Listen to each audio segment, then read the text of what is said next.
Quand je rencontre mes chefs d'entreprise à chaque fin de bilan et compte de résultat, je leur pose souvent la question, est-ce que vous êtes rentable cette année? Et voici donc souvent les réponses qu'ils me proposent. Oh, cette année, c'était magique. Franchement, j'ai vendu plein de fleurs, mes clients étaient satisfaits, je suis vraiment, vraiment contente, hein. C'était une belle année, hein, par rapport à l'année dernière, vous avez vu, hein, mes chiffres sont meilleurs, hein. Est-ce que j'étais rentable? Attendez, je fais le calcul. Bah oui, bien sûr, hein, je me suis rémunérée, il n'y a pas de souci, hein. Oui, c'est bon, ma trésor, elle est bonne. Non, pas de problème. J'ai réglé tous mes fournisseurs. Ouais, ça va. Bec.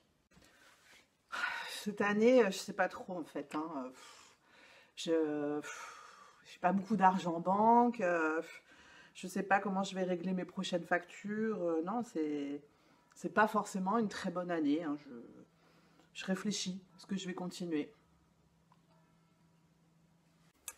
Eh bien non, Kevin, le compte n'est peut-être pas bon. Effectivement, ton compte de résultat et ton bilan est peut-être positif, mais ta rentabilité n'est peut-être pas au rendez-vous. Alors je vais vous expliquer comment moi je calcule une rentabilité d'entreprise.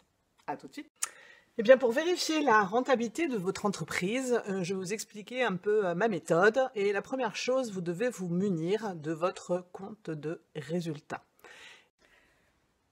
Dans votre compte de résultat, vous allez retrouver votre bénéfice qui se trouve tout en bas, ou ce qu'on appelle aussi le résultat avant impôt. Et vous allez commencer à soustraire de ce bénéfice les aides et les subventions que vous avez pu percevoir dans l'année. Car effectivement, ceci n'est pas le produit de votre activité quand vous avez touché une aide à l'apprentissage ou une subvention concernant votre activité. Voilà, donc il faudra la soustraire. Vous allez ensuite, dans votre compte de résultat, retrouver votre rémunération que vous avez prise et ajouter vos charges sociales. Donc en plus, bon, pour ceux qui ne prennent pas de rémunération, qui sont rémunérés sur le bénéfice, il n'y a pas besoin de faire cette opération. Mais pour ceux qui sont à l'impôt sur les sociétés ou qui perçoivent un salaire parce qu'ils sont en SAS, il faudra bien sûr ajouter votre rémunération et les charges sociales qui sont prises.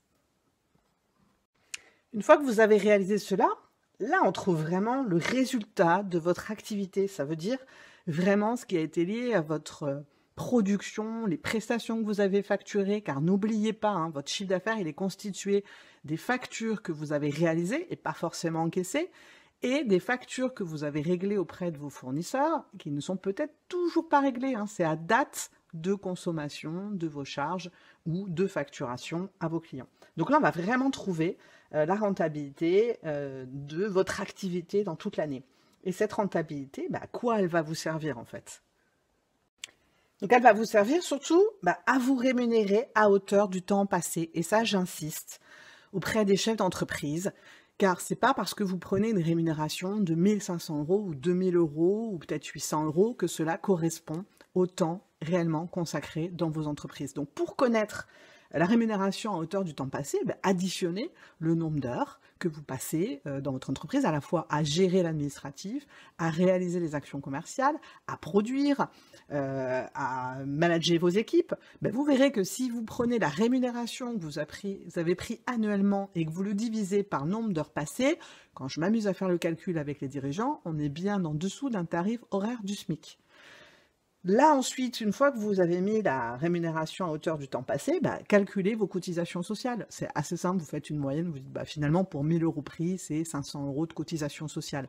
Car souvent, dans votre compte de résultat, les cotisations sociales qui sont indiquées ne correspondent pas à la réalité car ce sont des appels forfaitaires. Alors, sauf pour ceux qui sont salariés, qui payent des cotisations sociales à l'édition du bulletin de salaire. Mais si vous n'avez pas mis une rémunération qui est cohérente, forcément les cotisations sociales sont plus ou moins élevées. Très important, hein, cette rentabilité aussi va vous permettre de développer vos entreprises, à savoir investir.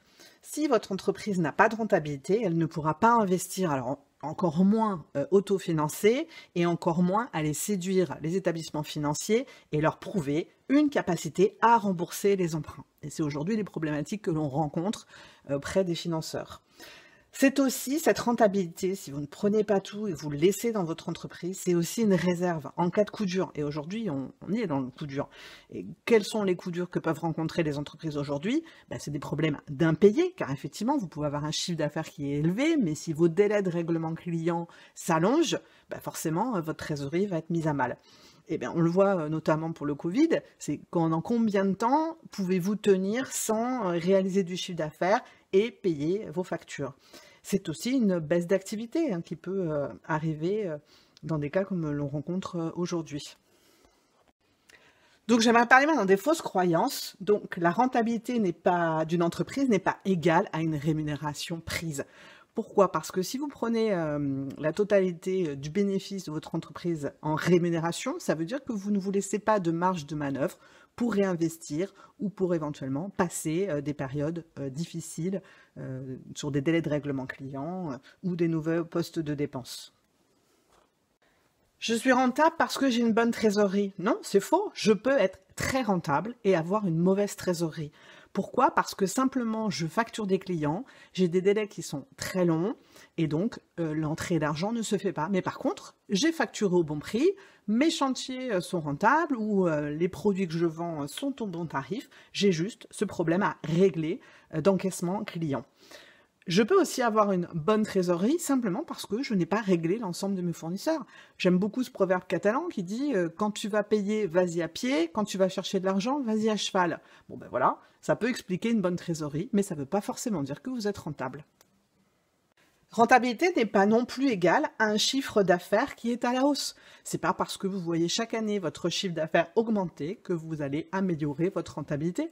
Peut-être que vous avez vendu plus, mais à des prix plus bas, ou vous avez travaillé davantage, mais que vous avez eu plus de frais pour pouvoir travailler, ou peut-être qu'effectivement vous avez dû embaucher, et du coup vous avez été moins productif.